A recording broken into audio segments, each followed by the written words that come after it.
आज की इस क्लास में हम बात करेंगे कक्षा 10 विज्ञान विषय के अध्याय 6 नियंत्रण एवं समन्वय से संबंधित कुछ बहुत ही महत्वपूर्ण प्रश्नों की। बोर्ड परीक्षा में यहाँ से प्रश्न बनने की संभावना बहुत ज़्यादा है, इसलिए मैं जितने भी महत्वपूर्ण प्रश्न हैं जो आपकी परीक्षा के हिसाब से महत्वपूर्ण सबको हमने यहाँ पे लिख रखा है। एक एक करके सभी प्रश्नों को देखेंगे और मैं कई बार एक प्रश्न को रिपीट करूंगा और उसके उत्तर को रिपीट करूंगा, दोहराऊंगा, ताकि आप इस क्लास को देखते देखते ही सारी चीजों को समझ सकें। यहाँ से बहुविकल्पीय प्रश्न में भी आपके परीक्षा में प्रश्न आ सकते हैं, इसलिए सारी चीजों को बहुत अच्छे से देखिएगा, पूरी क्लास जरूर देखिएगा। आपके मन में कोई भी कमेंट है, कुछ भी आपको समझ में नहीं आया तो कमेंट जरूर करिएगा, है ना। चलिए शुरुआत करते हैं। अगर आप चैनल पर नए हैं तो सब्सक्राइब जरूर करिएगा। चलिए यहाँ पे हम शुरू करते हैं। प्रश्न हमारा क्या है? पहला, नियंत्रण एवं समन्वय क्या है? नियंत्रण एवं समन्वय क्या है? तो शरीर के विभिन्न अंगों की क्रियाओं को नियंत्रित करना तथा उन्हें आपस में तालमेल से चलाना नियंत्रण एवं समन्वय कहलाता है। फिर से एक बार रिपीट करते हैं। शरीर के विभिन्न अंगों की क्रियाओं को नियंत्रित करना, शरीर के विभिन्न अंगों की क्रियाओं को नियंत्रित करना, शरीर के विभिन्न अंगों की क्रियाओं को नियंत्रित करना तथा उन्हें आपस में तालमेल से चलाना नियंत्रण एवं समन्वय कहलाता है। क्लियर हो गया? फिर से एक बार देखेंगे। शरीर के विभिन्न अंगों की क्रियाओं को नियंत्रित करना तथा उन्हें आपस में तालमेल से चलाना नियंत्रण एवं समन्वय कहलाता है ना। जैसे हमारे शरीर, इसको अच्छे से एक बार और समझ लीजिए। जैसे हमारा शरीर है, शरीर के जो जितने भी अंग हैं, जैसे क्या लिखा हुआ है, शरीर के विभिन्न अंगों की क्रियाओं को नियंत्रित करना। यानी अब ऐसा तो है नहीं कि ये हाथ इधर जाएगा, ये हाथ इधर जाएगा, तो ऐसा नहीं हो पाएगा ना। तो क्या करना है? सभी शरीर की जो क्रियाएं को नियंत्रित करना है तथा आपस में तालमेल से चलाना है। अब जैसे पैर है, हमने आगे पैर बढ़ाया तो दूसरा पैर भी तो साथ ही तो आएगा। ऐसा तो है नहीं कि एक पैर इधर जाएगा दूसरा पैर उधर जाएगा, तो ऐसा नहीं होगा ना। तो क्या होगा? आपस में तालमेल से चलाना नियंत्रण एवं समन्वय कहलाता है। क्लियर हो गया? अपने शब्दों में भी आप लिख सकते हैं। चलिए आगे देखते हैं। न्यूरॉन क्या है? न्यूरॉन क्या है? तंत्रिका तंत्र की संरचनात्मक एवं क्रियात्मक इकाई को न्यूरॉन कहते हैं। तंत्रिका तंत्र की संरचनात्मक एवं क्रियात्मक इकाई को न्यूरॉन कहते हैं। क्या कहते हैं? न्यूरॉन कहते हैं।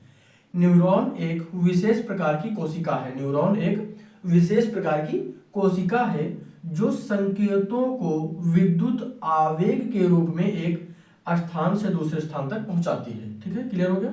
आगे देखते हैं। न्यूरॉन के 3 मुख्य भाग कौन कौन से? तो पहला है डेंड्राइट्स, ठीक है। दूसरा कोशिका द्रव्य जिसे साइटोन के नाम से भी जाना जाता है, और तीसरा क्या है? अचतंतु, एक्सोन भी इसे कहते हैं। जो डेंड्राइट होता है संदेश प्राप्त करता है, ठीक। साइटोन हमने अभी आपको बताया, जो कोशिका द्रव्य इसको साइटोन भी कहा जाता है। तो साइटोन जो है संदेश को प्रोसेस करता है और अचतंतु उसे अगले न्यूट्रॉन यानी जो होता है न्यूरॉन तक पहुंचाता है। क्लियर हो गया? आगे देखेंगे। रिफ्लेक्स क्रिया क्या है? बिना सोचे समझे स्वतः और त्वरित होने वाली जो क्रिया होती है रिफ्लेक्स क्रिया कहते हैं। जैसे गर्म वस्तु के छूते ही हाथ खींच लेना, ठीक है। इसको ऐसे समझिए जैसे कोई आग है, इस समय आप लोगों ने देखा होगा, जैसे ताप रहे, तापते समय क्या होता है कि हाथ में हल्का सा टच हुआ, आग कोई टच होती है तो तुरंत हम हाथ खींच लेते हैं, है ना। तो ये होता है जैसे कोई कांटा लगता है ना। जैसे कांटा छुपा तुरंत पीछे की तरफ खींच लेते हैं, हल्का सा सुई है, सुई लगी तुरंत पीछे खींच लेते हैं। तो ये होता त्वरित, है ना। त्वरित होने वाली जो क्रियाएं होती है रिफ्लेक्स कहा जाता है। रिफ्लेक्स क्रिया हो जाएगी। आगे देखते हैं।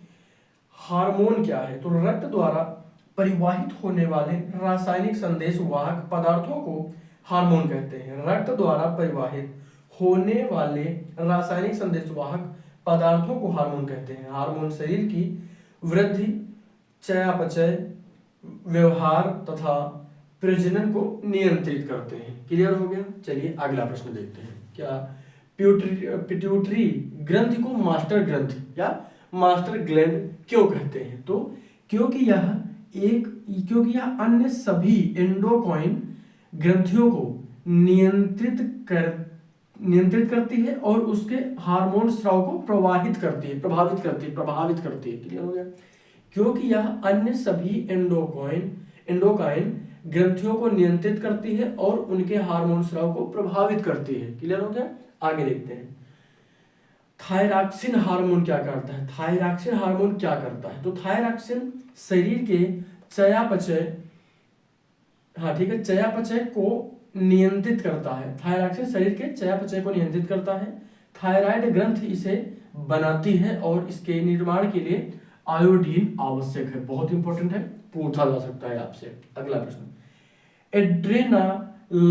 एड्रेनालाइन हार्मोन कहाँ बनता है और क्या करता है? तो यह अधिवृक्क ग्रंथ में बनता है। कहाँ बनता है? यह अधिवृक्क ग्रंथ में बनता है। डर, तनाव या संकट की स्थिति में शरीर को तैयार करता है, जिससे हृदय गति, रक्तचाप व श्वसन दर बढ़ जाता है ना। आगे देखते हैं, पौधों में समन्वय कैसे होता है? तो पौधों के हार्मोन द्वारा और दिशात्मक प्रतिक्रियाओं द्वारा। क्लियर हो गया? आगे देखते हैं, पौधों के, ये इंपॉर्टेंट है, याद रखिएगा इसको, ये पूछा जा सकता है आपसे बहुविकल्पीय प्रश्न में भी। तो पौधों में समन्वय कैसे होता है? तो पौधों के जो हार्मोन होते हैं इनके द्वारा और दिशात्मक प्रतिक्रियाओं के द्वारा। पौधों के 4 प्रमुख हार्मोन बताइए। तो ऑक्सिन, दूसरा साइटोकाइनिन, ठीक है, पूरा पढ़िएगा अच्छे से, जिबरेलिन और एब्सिसिक, ठीक है, एब्सिसिक अम्ल जिसे बोलते हैं एबी कहा जाता है, यानी एबीए, ठीक है, लिखा भी हुआ है। आगे देखते हैं, मनुष्य का मस्तिष्क कितने भागों में विभाजित होता है? मनुष्य जो मस्तिष्क होता है कितने भागों में विभाजित होता है? तो बटा होता है अग्र, पश्च और मध्य, यानी अग्र, मध्य और पश्च, ठीक है। जो अग्र मस्तिष्क होता है सोचने समझने का केंद्र है, मध्य मस्तिष्क संदेशों का ट्रांसफर करता है और पश्च मस्तिष्क संतुलन व गतिविधियों को नियंत्रित करता है। अगला प्रश्न, नियंत्रण व समन्वय में मुख्य भूमिका किसकी होती है? तो तंत्रिका तंत्र की। इंपॉर्टेंट है, बहुविकल्पी में आपसे पूछा जा सकता है। कौन सा? नियंत्रण एवं समन्वय में मुख्य भूमिका किसकी है? तंत्रिका तंत्र। तंत्रिका तंत्र की संरचनात्मक इकाई क्या है? तो न्यूरॉन। क्या है? न्यूरॉन।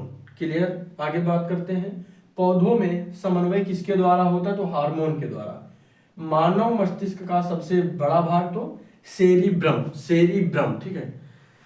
क्लियर हो गया? तो ये कुछ बहुत ही महत्वपूर्ण प्रश्न थे चैप्टर 6 से संबंधित, अध्याय 6 से संबंधित, नियंत्रण एवं समन्वय से संबंधित।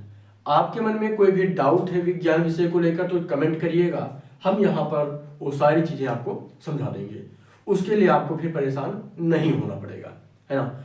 लगातार मैं क्लासेस दे रहा हूँ, बोर्ड परीक्षा से पहले सारी चीज़ों को कवर करना है। आप सभी लोग जुड़े रहिएगा और किसी भी तरीके के डाउट के लिए कमेंट जरूर किया करें। और आपकी तैयारी कैसी चल रही है ये भी जरूर बताइएगा, और कहाँ से आप वीडियो देख रहे हैं ये भी कमेंट करिएगा।